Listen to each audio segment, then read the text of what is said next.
Hey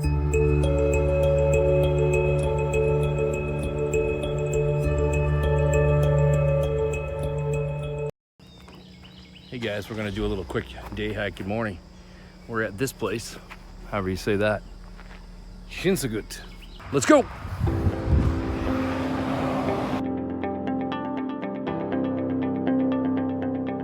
So it's a beautiful day out here. Just gonna do a quick walk, and I think I'm gonna try to stick in another hike. I'm gonna go up another hike after this, because this is a short loop. Beautiful area, beautiful day. I think it's about 70 degrees up here right now, maybe 73. Very low humidity. This area is just north of Tampa, about an hour. We're just outside of Brookesville. In fact, we're literally, Brookesville's right there. So if you come in on the Big Pine Tract side off of Old Crystal River Road, it's about an hour from Tampa and about 6 or 7 minutes from Brookesville, so not far from Brookesville. You enter on that side there. I hiked from that. You walk up 41, and then you can hike the Chinsegut Conservation Center Tract and back. So the Conservation Center Tract has about, I think, a 4-mile loop, and Big Pine is about 2, and then there's about a 1.5 mile walk between.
Okay, so we just walk from here,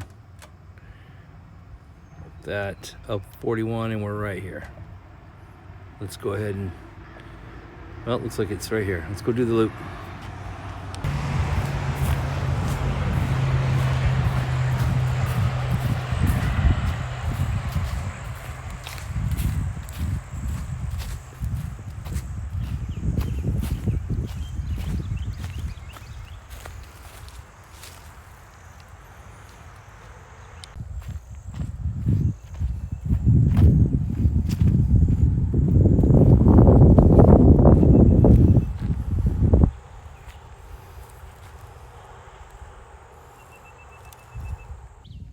Just a little bit of history on the Chinsegut Wildlife Environmental Area.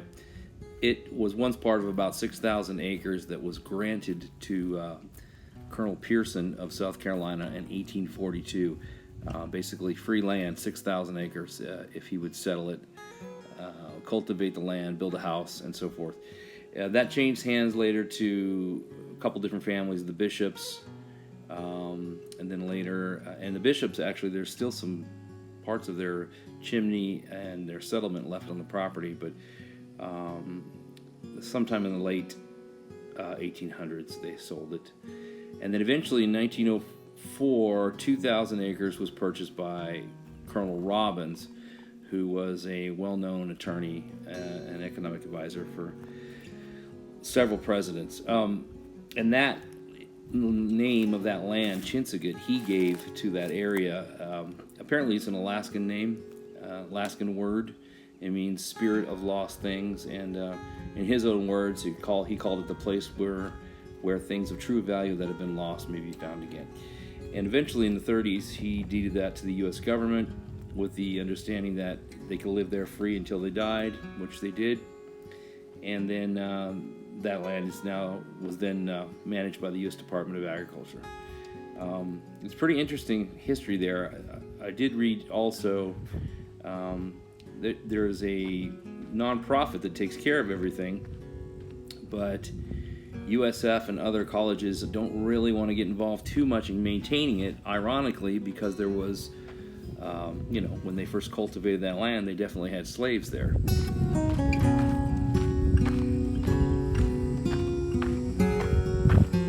So the visitor center is closed, but a couple of volunteers still working here doing some things.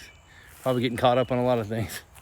So we're gonna head down here behind me, finish the loop on the way back.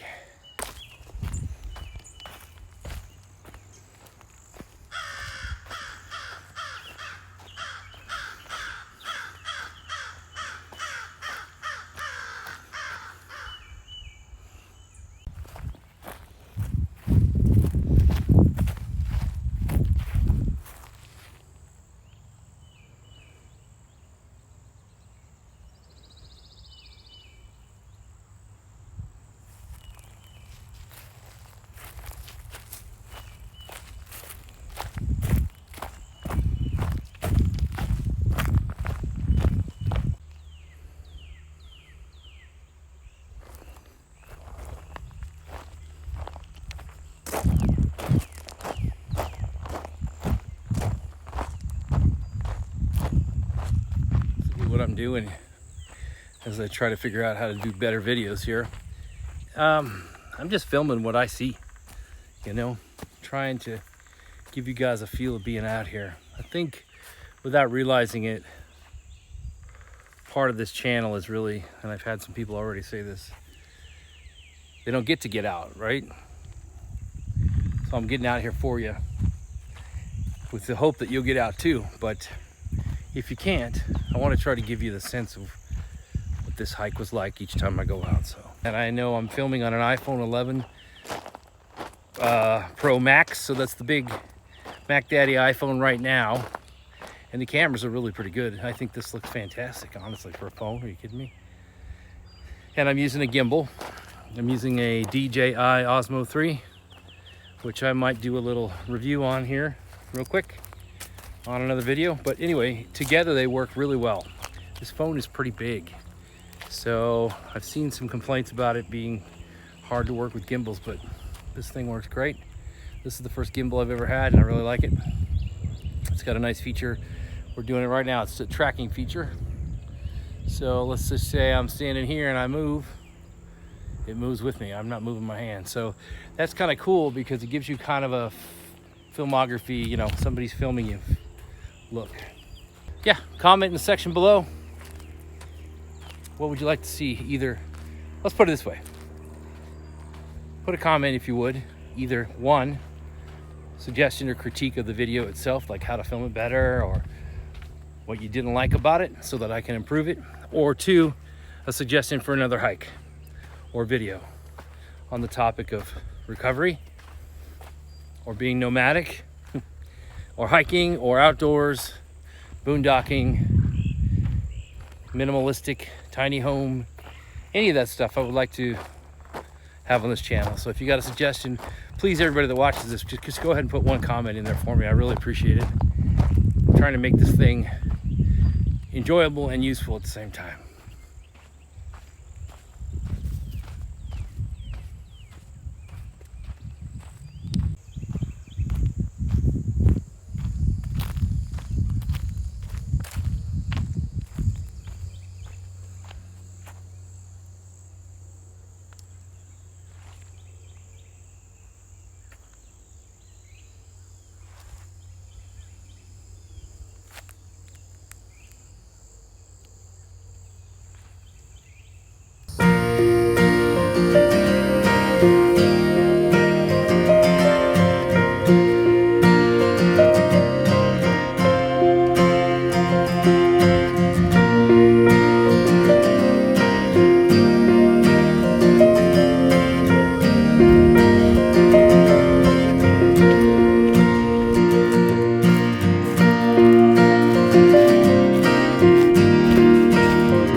It's gotta be hot.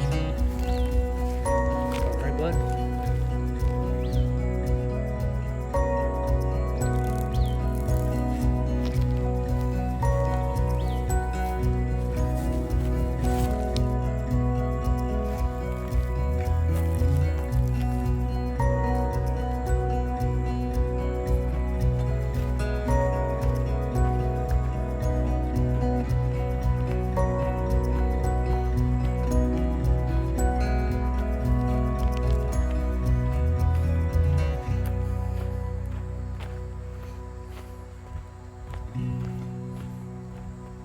So apparently this is the proper way to go without walking the road to get to the first area I was in, which was Big Pines Trails.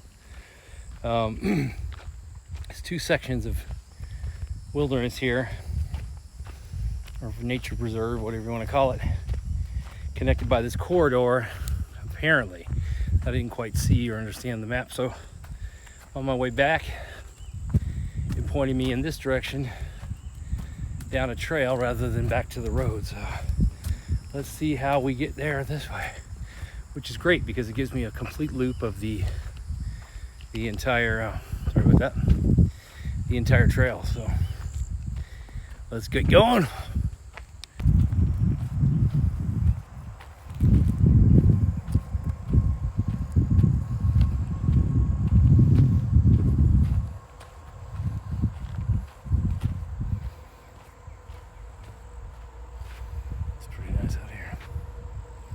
Even though I can still hear the trucks.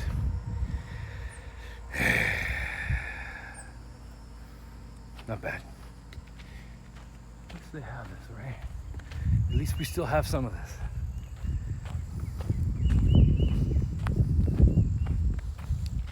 So we're back at the beginning.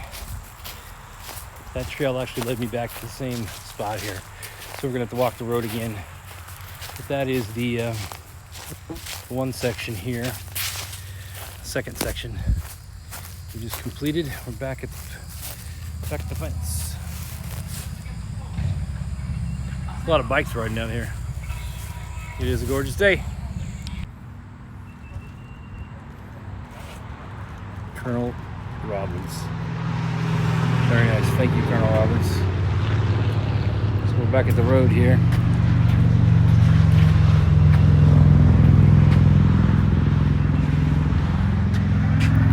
Just did this back to here. Now I'm gonna walk that and go all the way back to there. Here we go.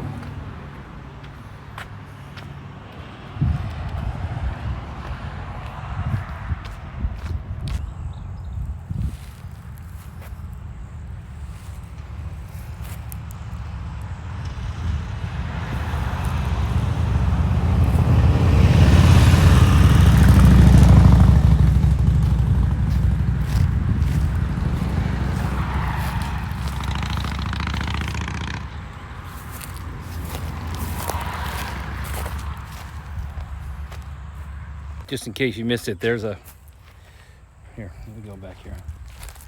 I missed this corridor on the way up. I came up the road over here, but you can actually walk right down there behind me.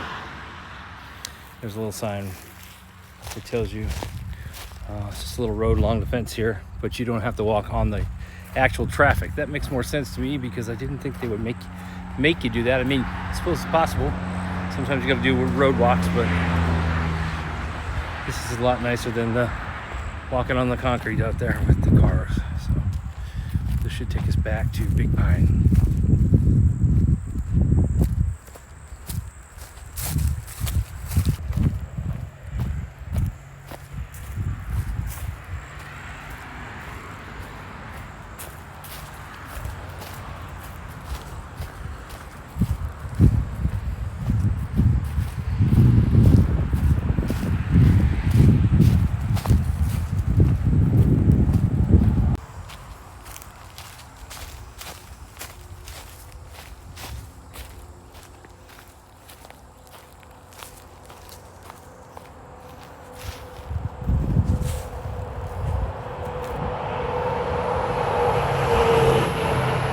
This is the connector here. I missed it.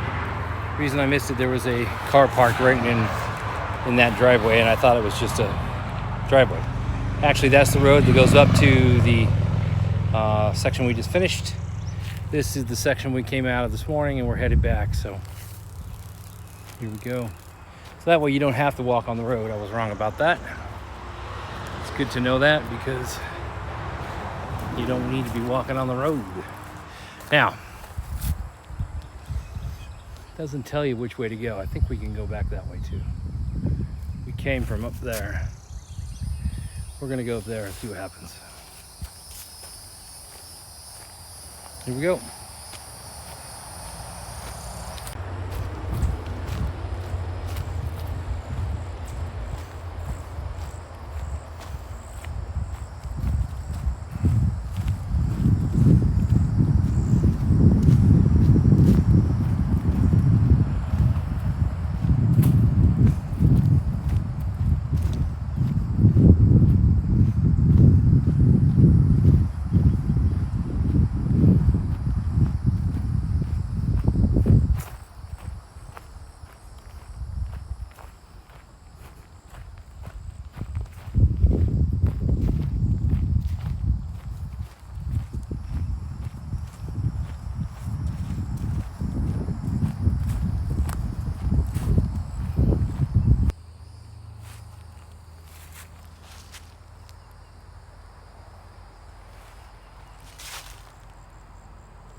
One of the things that fascinates me about getting out to places like this is you find out that, like this road, this is the old State Road 5, apparently. Must be, because the bridge is right there that we just took pictures of.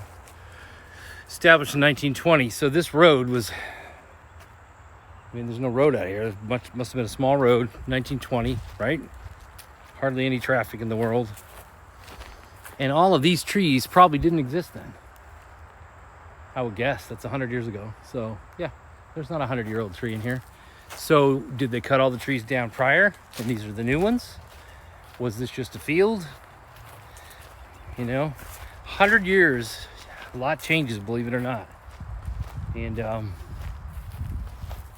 think whoever was alive in 1920 wouldn't recognize this, but I always find that fascinating. That bridge is still here though, 100-year-old bridge.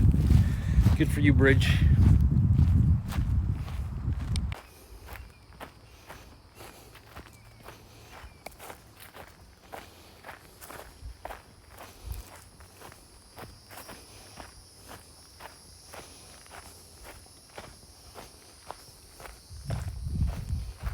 So I think we're coming to the end of this finally.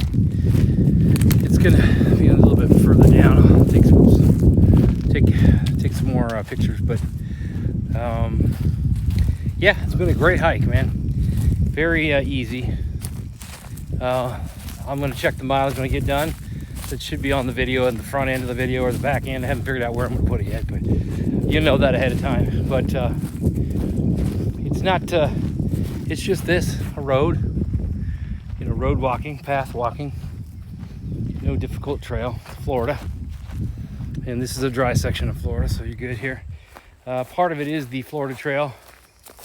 But you know, this is kind of a 2 nature preserves connected by a corridor next to the road there, which is fine. You know, you can spend 2 to 3 hours walking, a whole morning or afternoon walking in the woods, and then get back. And this is really close to Brookesville, right up the street from Brookesville city limits. Brookesville, Florida is a beautiful little spot in Florida, one of the few left that I really actually like. And this is why we still have a lot of hills, and well, I wouldn't call them hills. We have a lot of not swampy areas. Got a little bit more of a elevation. Got some good forest still left, so it's actually pretty nice. Okay, so we've reached the parking lot pretty much. Back where we started. Had a good hike.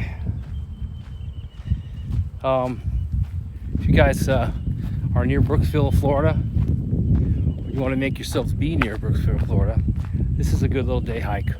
I could also see boondocking here during the day. There's a parking lot right behind me where we're headed, and there's a bathroom facility right behind me. It is now closed. Right there.